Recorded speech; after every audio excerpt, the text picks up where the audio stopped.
Alright, so we have time travel to 1974. Well, we're here in the Caribbean. And today we're going to learn about how war in the Middle East, specifically between Israel and the Arab states, which is everything but the 1973 oil crisis, which would be spun from the Yom Kippur War and OPEC's embargo on oil, and how it affected the Caribbean, especially the four big countries, which are Ghana, Trinidad and Tobago, Jamaica, and Barbados. Georgetown, Ghana on the 14th of February. So the international oil crisis has struck hard in the Caribbean region's newborn economic community, disrupting development plans, stopping currency convertibility, and causing severe shortages of basic consumer goods. Four small states, which is Barbados, Jamaica, Trinidad and Tobago, and even Ghana, formed the Caribbean community last August as a crest of optimism.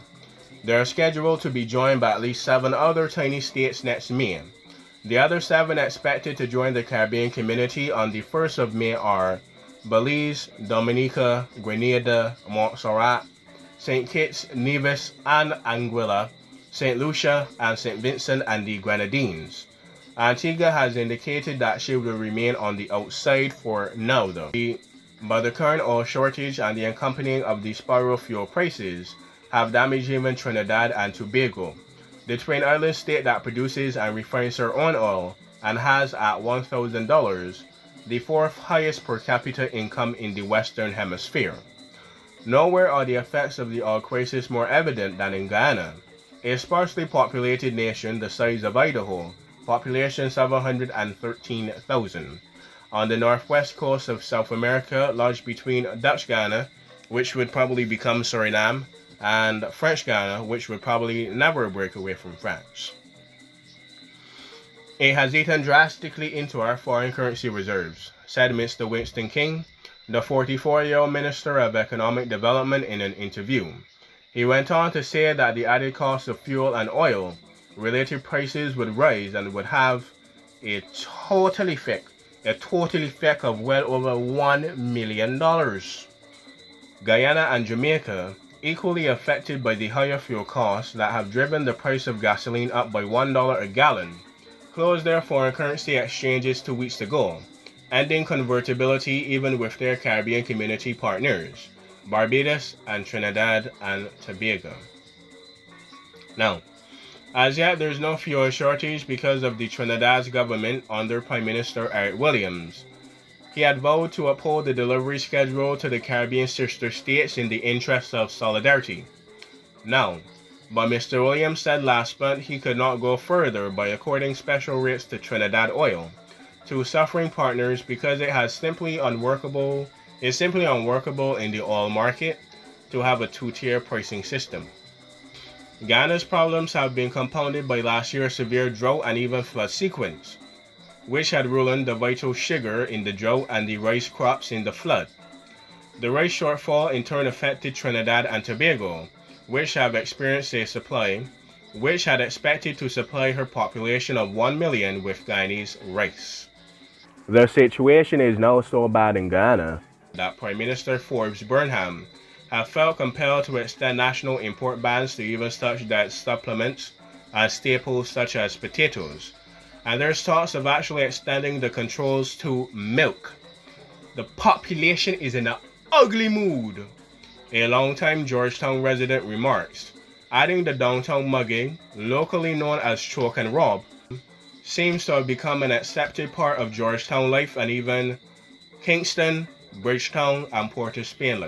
The Minister of State, Sir Christopher A. Nascimento, attributed the assault and the robbery wave and the crime wave in general in large part due to unemployment, which he said is running at about 15%. Some in Georgetown believe that the unemployment rate is even higher at 25%. There have been even sharp increases in violent crimes in Trinidad and even Jamaica in recent weeks, and are attributed in part to the economic desperation and the depravity seen by Bridgetown, Georgetown, Port of Spain, and Kingston. Yet Prime Minister Burnham in Guyana and Prime Minister Williams in Trinidad have vowed to stick to their Caribbean community commitments, whatever happens. Oh gosh, if they don't get me my roti, I'm going to be pissed, boy. Anyway, if we did it, we could start a trend that could wreck our common market, he said. Ghana, Barbados, and Jamaica hope to attain some relief from the foreign exchange pinch in their joint approach with Trinidad to Britain to negotiate for higher prices of their sugar.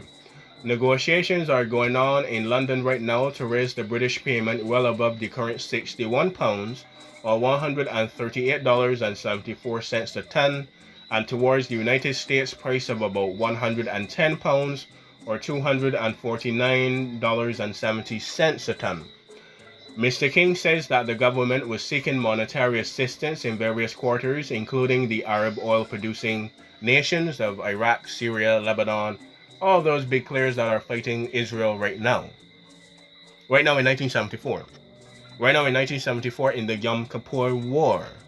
The only official who sees a bright side to the region's crisis is actually Williams D. Damas, Secretary General of the Caribbean Community and Director of CARICOM, and the Director of the 17-member staff headquarters in Georgetown.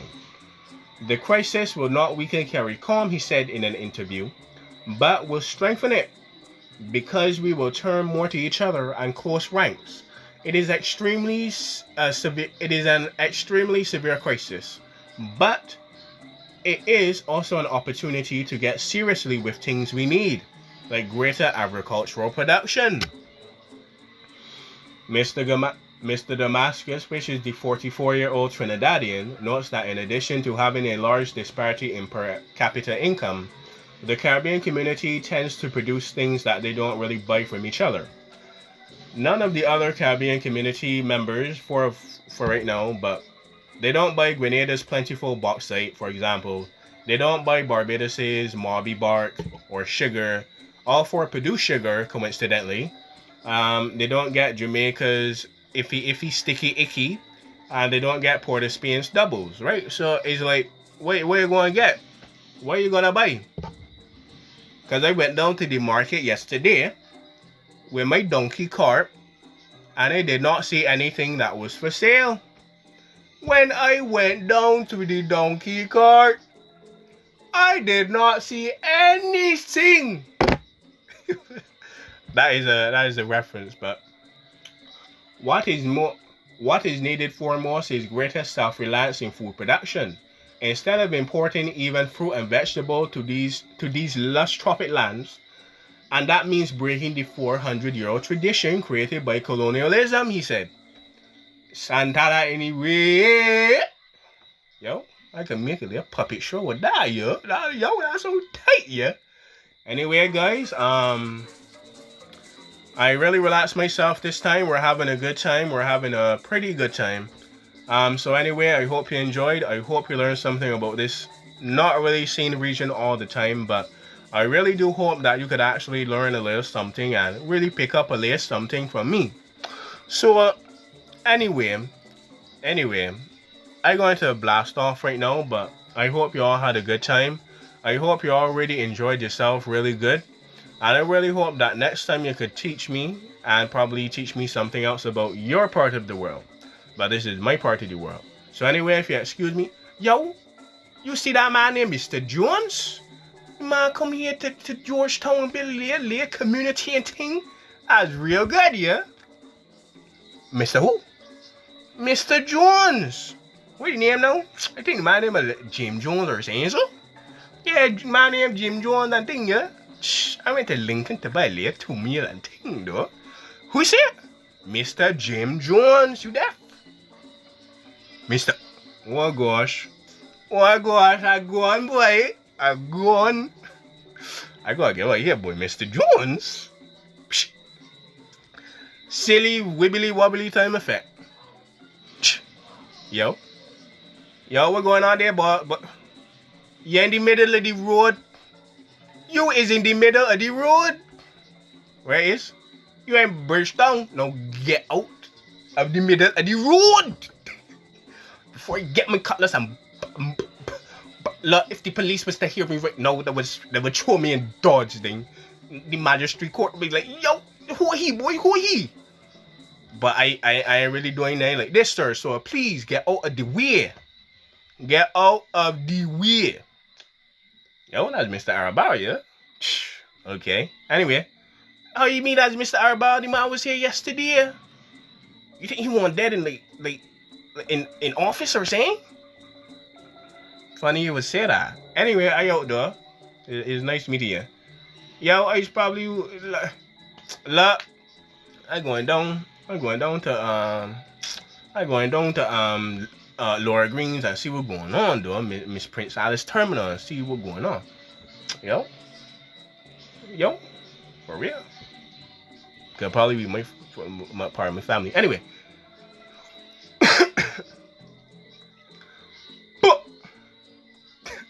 I just try to have a good time, right? Yo, where is now?